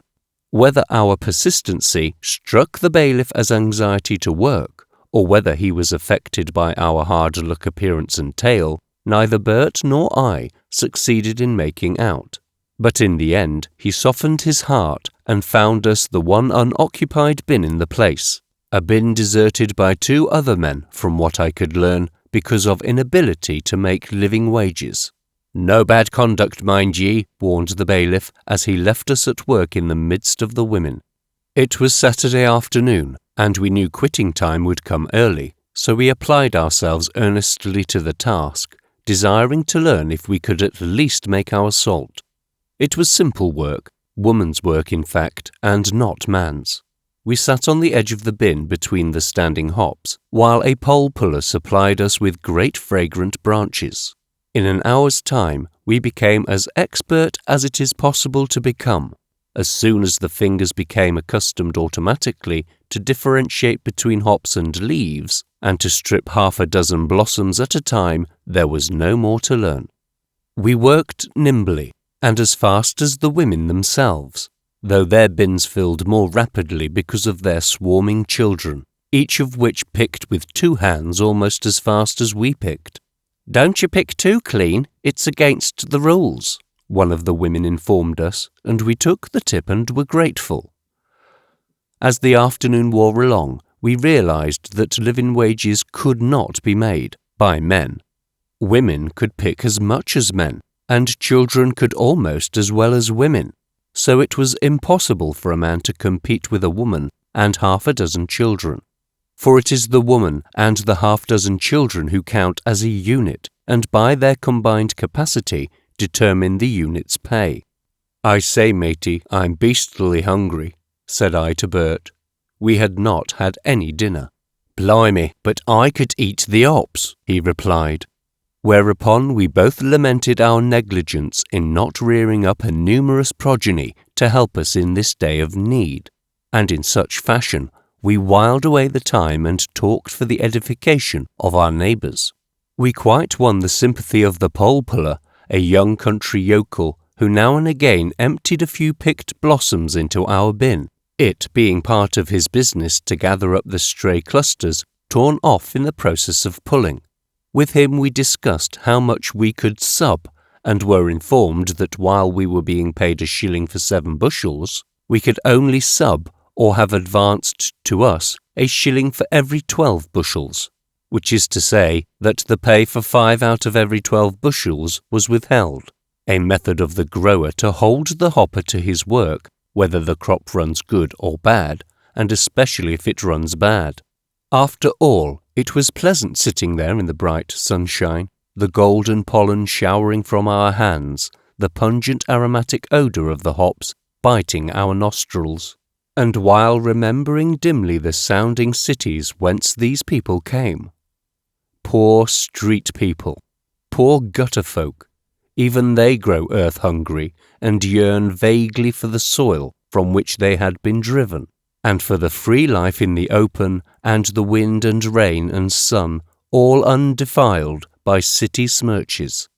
As the sea calls to the sailor, so calls the land to them, and deep down in their aborted and decaying carcasses they are stirred strangely by the peasant memories of their forebears who lived before cities were, and in incomprehensible ways they are made glad by the earth smells and sights and sounds, which their blood has not forgotten though unremembered by them. "No more hops, matey," Bert complained. It was 5 o'clock, and the pole pullers had knocked off, so that everything could be cleaned up, there being no work on Sunday. For an hour we were forced idly to wait the coming of the measurers, our feet tingling with the frost which came on the heels of the setting sun. In the adjoining bin, 2 women and 6 children had picked 9 bushels, so that the 5 bushels the measurers found in our bin demonstrated we had done equally well, for the 6 children had ranged from 9 to 14 years of age. 5 bushels. We worked it out to 8p halfpenny, or 17 cents for 2 men working 3 hours and a half. 4p farthing apiece, a little over a penny an hour. But we were allowed only to sub 5p of the total sum, though the tally-keeper, short of change, gave us 6p. Entreaty was in vain. A hard luck story could not move him. He proclaimed loudly that we had received a penny more than our due, and went his way. Granting, for the sake of the argument, that we were what we represented ourselves to be, namely poor men and broke, then here was out of position. Night was coming on, we had had no supper, much less dinner, and we possessed 6 pence between us. I was hungry enough to eat 3 sixpenn'orths of food, and so was Bert. One thing was patent. By doing 16.3% justice to our stomachs, we would expend the 6pence, and our stomachs would still be gnawing under 83.3% injustice. Being broke again, we could sleep under a hedge, which was not so bad, though the cold would sap an undue portion of what we had eaten. But the morrow was Sunday, on which we could do no work, though our silly stomachs would not knock off on that account. Here then was the problem: how to get 3 meals on Sunday and 2 on Monday, for we could not make another sub till Monday evening. We knew that the casual wards were overcrowded, also that if we begged from farmer or villager, there was a large likelihood of our going to jail for 14 days. What was to be done? We looked at each other in despair. Not a bit of it. We joyfully thanked God that we were not as other men, especially hoppers, and went down the road to Maidstone, jingling in our pockets the half-crowns and florins we had brought from London.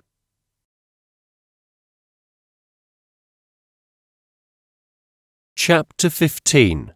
The Sea Wife. You might not expect to find the sea wife in the heart of Kent, but that is where I found her, in a mean street, in the poor quarter of Maidstone. In her window she had no sign of lodgings to let, and persuasion was necessary before she could bring herself to let me sleep in her front room. In the evening I descended to the semi-subterranean kitchen and talked with her and her old man, Thomas Mugridge by name, and as I talked to them, all the subtleties and complexities of this tremendous machine civilization vanished away. It seemed that I went down through the skin and the flesh to the naked soul of it, and, in Thomas Mugridge and his old woman, gripped hold of the essence of this remarkable English breed. I found there the spirit of the wanderlust which has lured Albion's sons across the zones, and I found there the colossal unreckoning which has tricked the English into foolish squabblings and preposterous fights, and the doggedness and stubbornness which have brought them blindly through to empire and greatness, and likewise I found that vast incomprehensible patience which has enabled the home population to endure under the burden of it all, to toil without complaint through the weary years, and docilely to yield the best of its sons to fight and colonize to the ends of the earth, that he had not gone for a soldier. He had remained at home and worked. His first recollections were connected with work. He knew nothing else but work. He worked all his days, and at 71 he still worked. Each morning saw him up with the lark and afield, a day labourer, for as such he had been born. Mrs. Mugridge was 73. From 70 years of age she had worked in the fields, doing a boy's work at first and later a man's. She still worked, keeping the house shining, washing, boiling and baking, and with my advent cooking for me and shaming me by making my bed. At the end of 80 years and more of work, they possessed nothing, had nothing to look forward to save more work, and they were contented. They expected nothing else, desired nothing else. They lived simply. Their wants were few: a pint of beer at the end of the day, sipped in the semi-subterranean kitchen, a weekly paper to pore over for 7 nights hand running, and conversation as meditative and vacant as the chewing of the heifer's cud. From a wood engraving on the wall, a slender angelic girl looked down upon them, and underneath was the legend, "Our future queen." And from a highly coloured lithograph alongside looked down a stout and elderly lady with underneath, "Our queen, Diamond Jubilee." "What you earn is sweetest," quoth Mrs. Mugridge, when I suggested that it was about time they took a rest. "No, and we don't want help," said Thomas Mugridge in reply to my question as to whether the children lent them a hand. "We'll work till we dry up and blow away, mother and me," he added, and Mrs. Mugridge nodded her head in vigorous endorsement. 15 children she had borne, and all were away and gone, or dead. The baby, however, lived in Maidstone, and she was 27. When the children married, they had their hands full with their own families and troubles, like their fathers and mothers before them. Where were the children? Ah, where were they not? Lizzie was in Australia, Mary was in Buenos Aires, Paul was in New York. Joe had died in India, and so they called them up, the living and the dead, soldier and sailor and colonist's wife, for the traveller's sake who sat in their kitchen. They passed me a photograph.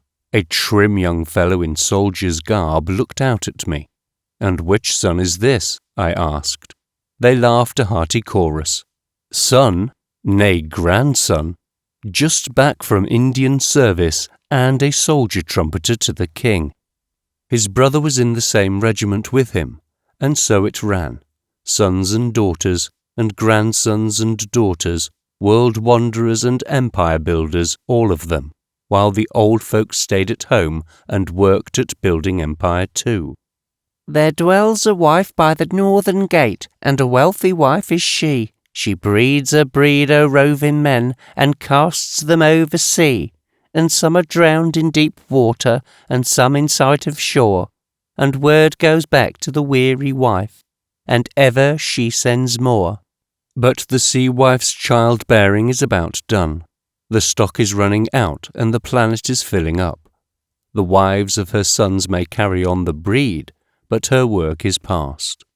The erstwhile men of England are now the men of Australia, of Africa, of America. England has sent forth the best she breeds for so long, and has destroyed those that remained so fiercely that little remains for her to do but to sit down through the long nights and gaze at royalty on the wall. The true British merchant seaman has passed away. The merchant service is no longer a recruiting ground for such sea dogs as fought with Nelson at Trafalgar and the Nile. Foreigners largely man the merchant ships, though Englishmen still continue to officer them and to prefer foreigners for'ard. In South Africa, the colonial teaches the islander how to shoot, and the officers muddle and blunder, while at home the street people play hysterically at mafficking, and the War Office lowers the stature for enlistment. It could not be otherwise. The most complacent Britisher cannot hope to draw off the lifeblood and underfed and keep it up forever. The average Mrs. Thomas Mugridge has been driven into the city, and she is not breeding very much of anything save an anemic and sickly progeny which cannot find enough to eat. The strength of the English-speaking race today is not in the tight little island, but in the new world overseas, where are the sons and daughters of Mrs. Thomas Mugridge. The sea wife by the northern gate has just about done her work in the world, though she does not realize it. She must sit down and rest her tired loins for a space, and if the casual ward and the workhouse do not await her, it is because of the sons and daughters she has reared up against the day of her feebleness and decay.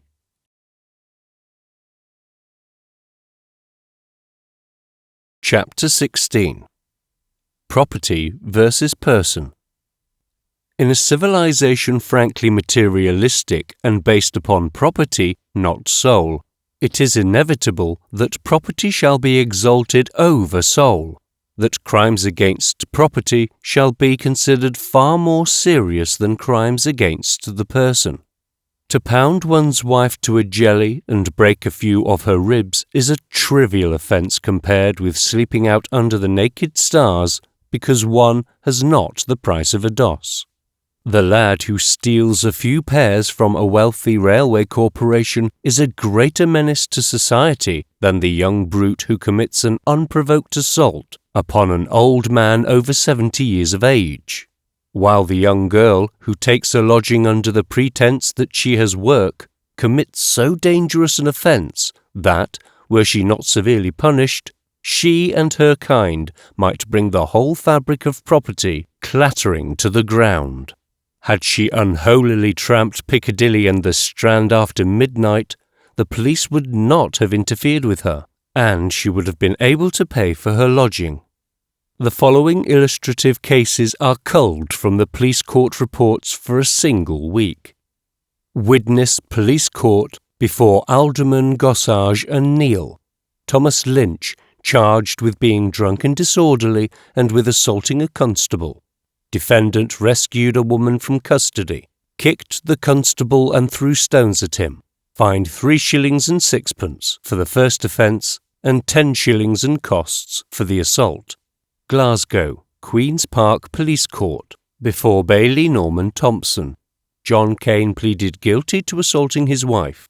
There were 5 previous convictions, fined £2 2 shillings. Taunton County Petty Sessions.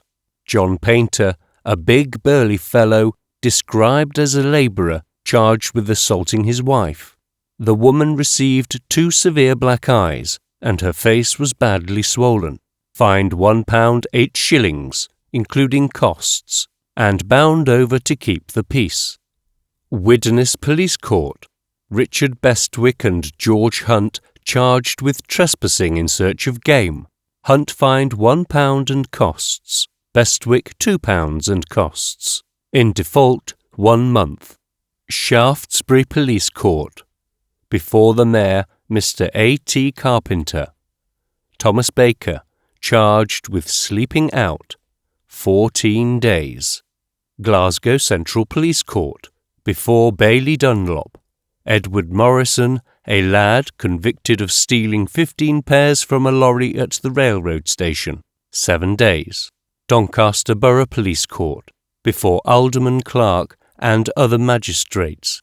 James McGowan, charged under the Poaching Prevention Act with being found in possession of poaching implements and a number of rabbits, fined £2 and costs, or 1 month. Dunfermline Sheriff Court, before Sheriff Gillespie. John Young, a pithead worker, pleaded guilty to assaulting Alexander Storrar by beating him about the head and body with his fists, throwing him on the ground, and also striking him with a pit prop. Fined £1. Kirkcaldy Police Court, before Bailey Dishart. Simon Walker pleaded guilty to assaulting a man by striking and knocking him down. It was an unprovoked assault, and the magistrate described the accused as a perfect danger to the community. Fined 30 shillings. Mansfield Police Court, before the Mayor. Messrs. F. J. Turner, J. Whittaker, J. Tidsbury, E. Holmes, and Dr. R. Nesbitt. Joseph Jackson, charged with assaulting Charles Nunn. Without any provocation, defendant struck the complainant a violent blow in the face, knocking him down, and then kicked him on the side of the head. He was rendered unconscious, and he remained under medical treatment for a fortnight. Fined 21 shillings. Perth Sheriff Court, before Sheriff Sim. David Mitchell, charged with poaching. There were 2 previous convictions, the last being 3 years ago. The sheriff was asked to deal leniently with Mitchell, who was 62 years of age and who offered no resistance to the gamekeeper. 4 months. Reading Borough Police Court, before Messrs. W. B. Monk, F. B. Parfitt, H. M. Wallace, and G. Gilligan. Alfred Masters, age 16, charged with sleeping out on a waste piece of ground and having no visible means of subsistence. 7 days. Salisbury City Petty Sessions, before the Mayor, Messrs. C. Hoskins, G. Fulford, E. Alexander, and W. Marlowe. James Moore, charged with stealing a pair of boots from outside a shop. 21 days. Horncastle Police Court, before the Reverend W. F. Massingbird, the Reverend J. Graham, and Mr. N. Lucas Calcraft. George Brackenbury, a young labourer, convicted of what the magistrates characterised as an altogether unprovoked and brutal assault upon James Sergeant Foster, a man over 70 years of age, fined £1 and 5 shillings, 6 costs. Worksop Petty Sessions, before Messrs. F.J.S. Foljambe, R. Edison, and S. Smith. John Priestley, charged with assaulting the Reverend Leslie Graham. Defendant, who was drunk, was wheeling a perambulator and pushed it in front of a lorry, with the result that the perambulator was overturned and the baby in it thrown out. The lorry passed over the perambulator, but the baby was uninjured. Defendant then attacked the driver of the lorry and afterwards assaulted the complainant, who remonstrated with him upon his conduct. In consequence of the injuries defendant inflicted, complainant had to consult a doctor. Fined 40 shillings and costs. Rotherham West Riding Police Court, before Messrs. C. Wright and G. Pugh and Colonel Stoddart. Benjamin Story, Thomas Brammer, and Samuel Wilcock, charged with poaching, 1 month each. Southampton County Police Court, before Admiral J. C. Rowley, Mr. H. H. Colm Seymour, and other magistrates. Henry Thorrington, charged with sleeping out, 7 days. Eckington Police Court, before Major L. B. Bowden, Messrs. R. Eyre and H. A. Fowler, and Dr. Court. Joseph Watts, charged with stealing 9 ferns from a garden, 1 month. Ripley Petty Sessions, before Messrs. J. B. Wheeler, W. D. Bembridge, and M. Hooper. Vincent Allen and George Hall, charged under the Poaching Prevention Act with being found in possession of a number of rabbits. And John Sparham, charged with aiding and abetting them. Hall and Sparham fined £1, 17 shillings and 4pence, and Allen £2, 17 shillings and 4pence, including costs. The former committed for 14 days, and the latter for 1 month in default of payment. South Western Police Court, London, before Mr. Rose. John Probyn, charged with doing grievous bodily harm to a constable. Prisoner had been kicking his wife and also assaulting another woman who protested against his brutality. The constable tried to persuade him to go inside his house, but prisoner suddenly turned upon him, knocking him down by a blow on the face, kicking him as he lay on the ground, and attempting to strangle him. Finally, the prisoner deliberately kicked the officer in a dangerous part, inflicting an injury which will keep him off duty for a long time to come. 6 weeks. Lambeth Police Court, London, before Mr. Hopkins.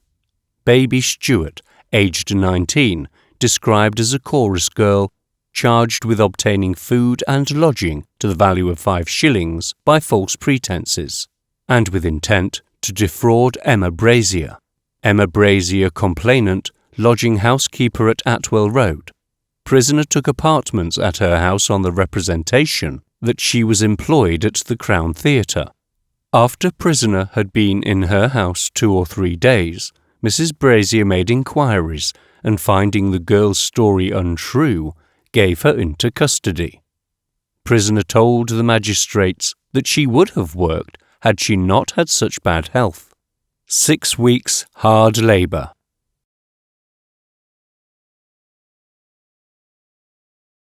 Chapter 17. Inefficiency. I stopped a moment to listen to an argument on the Mile End Waste. It was night time, and they were all workmen of the better class. They had surrounded one of their number, a pleasant-faced man of 30, and were giving it to him rather heatedly. "But how about this here cheap immigration?" one of them demanded. "The Jews of Whitechapel, say, are cutting our throats right along." "You can't blame 'em," was the answer. "They're just like us, and they've got to live. Don't blame the man who offers to work cheaper than you and gets your job." "But how about the wife and kiddies?" his interlocutor demanded. "There you are," came the answer. "How about the wife and kiddies of the man who works cheaper than you and gets your job, eh? How about his wife and kiddies? He's more interested in them than in yours, and he can't see them starve. So he cuts the price of labour and out you go. But you mustn't blame him, poor devil. He can't help it. Wages always come down when two men are after the same job. That's the fault of competition, not of the man who cuts the price." "But wages don't come down where there's a union," the objection was made. And there you are again, right on the head. The union cheeks competition among the labourers, but makes it harder where there are no unions. There's where your cheap labour of Whitechapel comes in. They're unskilled and have no unions and cut each other's throats, and ours in the bargain, if we don't belong to a strong union." Without going further into the argument, this man on the Mile-End Waste pointed the moral that when two men were after the one job, wages were bound to fall. Had he gone deeper into the matter, he would have found that even the union, say 20,000 strong, could not hold up wages if 20,000 idle men were trying to displace the union men. This is admirably instanced just now by the return of the disbandment of the soldiers from South Africa. They find themselves by tens of thousands in desperate straits in the army of the unemployed. There is a general decline in wages throughout the land, which, given rise to labour disputes and strikes, is taken advantage of by the unemployed, who gladly pick up the tools thrown down by the strikers. Sweating, starvation wages, armies of unemployed, and great numbers of the homeless and shelterless are inevitable when there are more men to do work than there is work for men to do.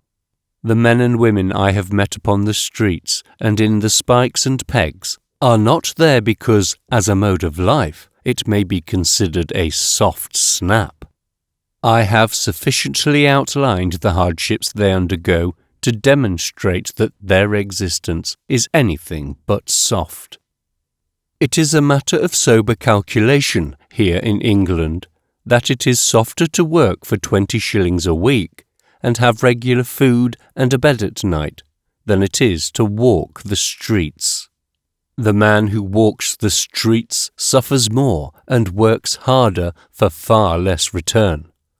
I have depicted the nights they spend and how, driven in by physical exhaustion, they go to the casual ward for a rest-up.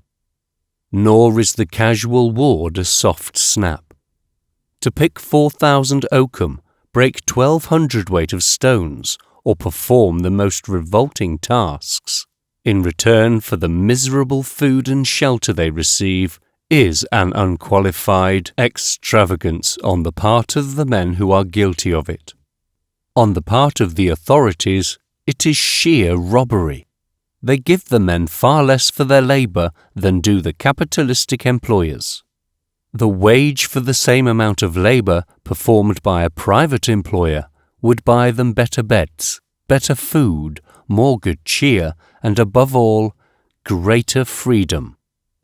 As I say, it is an extravagance for a man to patronise a casual ward, and that they know it themselves is shown by the way these men shun it till driven in by physical exhaustion.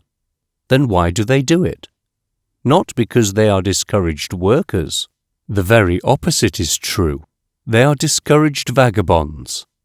In the United States, the tramp is almost invariably a discouraged worker. But this is not true in England.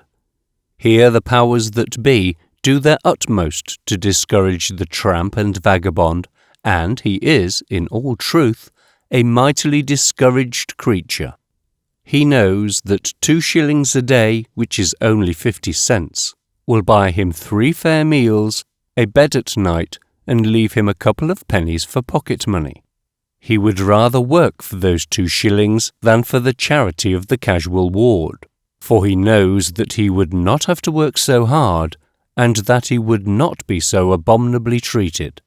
He does not do so, however, because there are more men to do work than there is work for men to do. When there are more men than there is work to be done, a sifting out process must obtain. In every branch of industry, the less efficient are crowded out. Being crowded out because of inefficiency, they cannot go up, but must descend, and continue to descend until they reach their proper level, a place in the industrial fabric where they are efficient. It follows, therefore, and it is inexorable, that the least efficient must descend to the very bottom, which is the shambles wherein they perish miserably. A glance at the confirmed inefficients at the bottom demonstrates that they are, as a rule, mental, physical, and moral wrecks.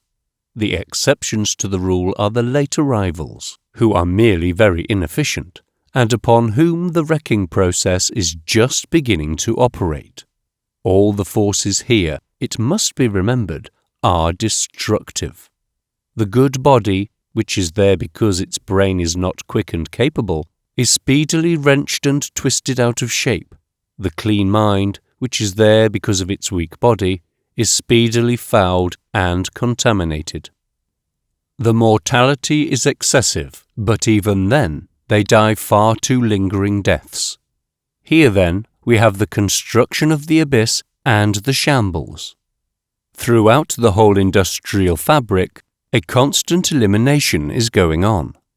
The inefficient are weeded out and flung downward. Various things constitute inefficiency. The engineer, who is irregular or irresponsible, will sink down until he finds his place, say as a casual labourer, an occupation irregular in its very nature, and in which there is little or no responsibility. Those who are slow and clumsy, who suffer from weakness of body or mind, or who lack nervous, mental, and physical stamina, must sink down, sometimes rapidly, sometimes step by step to the bottom. Accident, by disabling an efficient worker, will make him inefficient, and down he must go. And the worker who becomes aged, with failing energy and numbing brain, must begin the frightful descent, which knows no stopping place short of the bottom and death. In this last instance, the statistics of London tell a terrible tale. The population of London is 1/7 of the total population of the United Kingdom, and in London, year in, year out, 1 adult in every 4 dies on public charity, either in the workhouse, the hospital, or the asylum. When the fact that the well-to-do do not end thus is taken into consideration, it becomes manifest that it is the fate of at least 1 in every 3 adult workers to die on public charity. As an illustration of how a good worker may suddenly become inefficient, and what then happens to him, I am tempted to give the case of McGarry, a man 32 years of age, and an inmate of the workhouse. The extracts are quoted from the annual report of the trade union. I worked at Sullivan's Place in Widnes, better known as the British Alkali Chemical Works. I was working in a shed, and I had to cross the yard. It was 10 o'clock at night, and there was no light about. While crossing the yard, I felt something take hold of my leg and screw it off. I became unconscious. I didn't know what became of me for a day or 2. On the following Sunday night, I came to my senses and found myself in the hospital. I asked the nurse what was to do with my legs, and she told me both were off. There was a stationary crank in the yard, let into the ground. The hole was 18 inches long, 15 inches deep, and 15 inches wide. The crank revolved in the hole 3 revolutions a minute. There was no fence or covering over the hole. Since my accident, they have stopped it altogether and have covered the hole up with a piece of sheet iron. They gave me £25. They didn't reckon that as compensation. They said it was only for charity's sake. Out of that, I paid £9 for a machine by which to wheel myself about. I was labouring at the time I got my legs off. I got 24 shillings a week, rather better pay than the other men, because I used to take shifts.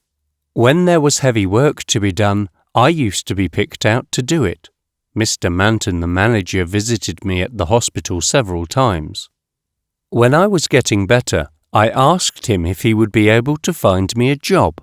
He told me not to trouble myself, as the firm was not cold-hearted. I would be right enough in any case. Mr. Manton stopped coming to see me, and the last time he said he thought of asking the directors to give me a £50 note so I could go home to my friends in Ireland. Poor McGarry. He received rather better pay than the other men because he was ambitious and took shifts, and when heavy work was to be done, he was the man picked out to do it. And then the thing happened, and he went into the workhouse. The alternative to the workhouse is to go home to Ireland and burden his friends for the rest of his life. Comment is superfluous. It must be understood that efficiency is not determined by the workers themselves, but is determined by the demand for labour.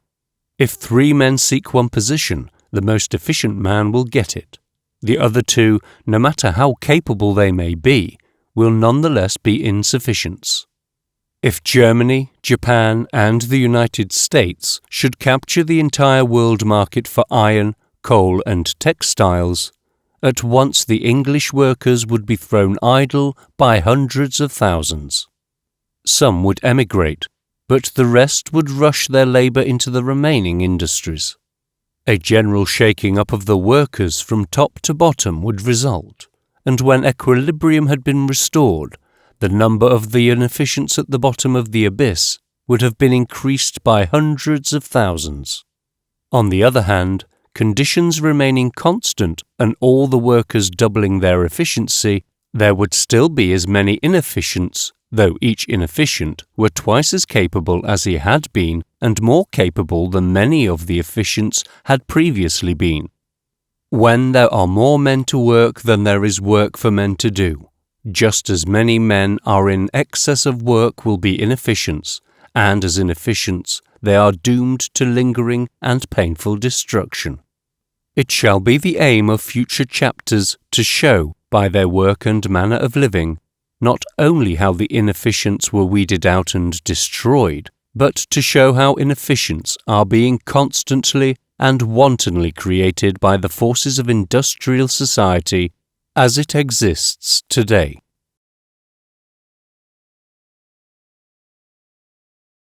Chapter 18. Wages. When I learned that in Lesser London there were 1,292,737 people who received 21 shillings or less a week per family, I became interested as to how the wages could best be spent in order to maintain the physical efficiency of such families. Families of 6, 7, 8 or 10 being beyond consideration, I have based the following table upon a family of 5, a father, mother, and 3 children. While I have made 21 shillings equivalent to $5.25, though actually 21 shillings are equivalent to about $5.11. Rent, $1.50, or 6 shillings. Bread, $1, or 4 shillings. Meat, 87.5 cents, 3 shillings and 6pence.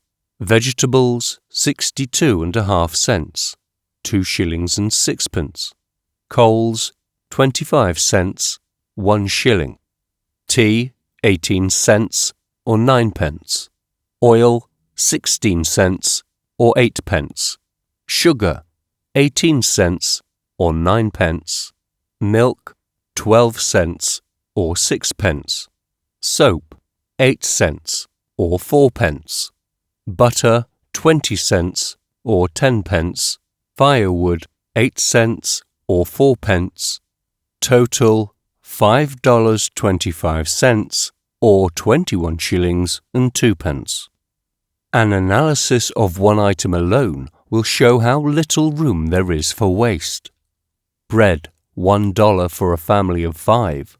For 7 days, $1 worth of bread will give each a daily ration of 2.8 cents. And if they eat 3 meals a day, each may consume per meal 9.5 mils worth of bread, a little less than 1 halfpenny worth. Now bread is the heaviest item. They will get less of meat per mouth each meal and still less of vegetables, while the smaller items become too microscopic for consideration. On the other hand, these food articles are all bought at small retail, the most expensive and wasteful method of purchasing. While the table given above will permit no extravagance, no overloading of stomachs, it will be noticed that there is no surplus. The whole guinea is spent for food and rent. There is no pocket money left over. Does the man buy a glass of beer, the family must eat that much less, and in so far as it eats less, just that far will impair its physical efficiency. The members of this family cannot ride in buses or trams, cannot write letters, take outings, go to a twopenny gaff for cheap vaudeville, join social or benefit clubs, nor can they buy sweetmeats, tobacco, books, or newspapers. And further, should one child, and there are 3, require a pair of shoes, the family must strike meat for a week from its bill of fare. And since there are 5 pairs of feet requiring shoes, and 5 heads requiring hats, and 5 bodies requiring clothes, and since there are laws regulating indecency, the family must constantly impair its physical efficiency in order to keep warm and out of jail. For notice, when rent, coals, oil, soap and firewood are extracted from the weekly income, there remains a daily allowance for food of 4 shillings and 5 pence to each person, and that 4 shillings and 5 pence cannot be lessened by buying clothes without impairing the physical efficiency. All of which is hard enough. But the things happen. The husband and father breaks his leg or his neck. No 4 shillings and 5 pence a day per mouth for food is coming in, no halfpenny worth of bread per meal, and, at the end of the week, no 6 shillings for rent. So out they must go, to the streets or the workhouse, or to a miserable den somewhere in which the mother will desperately endeavour to hold the family together on the 10 shillings she may possibly be able to earn. While in London there are 1,292,737 people who receive 21 shillings or less a week per family, it must be remembered that we have investigated a family of 5 living on a 21 shilling basis. There are larger families. There are many families that live on less than 21 shillings, and there is much irregular employment. The question naturally arises, how do they live? The answer is that they do not live. They do not know what life is. They drag out a subtebestial existence until mercifully released by death. Before descending to the fouler depths, let the case of the telephone girls be cited. Here are clean, fresh English maids, from whom a higher standard of living than that of the beasts is absolutely necessary. Otherwise they cannot remain clean, fresh English maids. On entering the service, a telephone girl receives a weekly wage of 11 shillings. If she be quick and clever, she may at the end of 5 years attain a minimum wage of £1. Recently, a table of such a girl's weekly expenditure was furnished to Lord Londonderry. Here it is. Shillings and pence, rent, fire and light, 7 and 6. Board at home, 3 and 6. Board at the office, 4 and 6. streetcar fare 1 and 6, laundry 1 shilling. Total 18 shillings, no pence. This leaves nothing for clothes, recreation, or sickness. And yet many of the girls are receiving not 18 shillings, but 11 shillings, 12 shillings, and 14 shillings per week. They must have clothes and recreation. And man to man so oft unjust is always so to woman. At the Trades Union Congress now being held in London, the Gas Workers' Union moved that instructions be given to the Parliamentary Committee to introduce a bill to prohibit the employment of children under 15 years of age. Mr. Shackleton, Member of Parliament and a representative of the Northern Counties weavers, opposed the resolution on behalf of the textile workers, who, he said,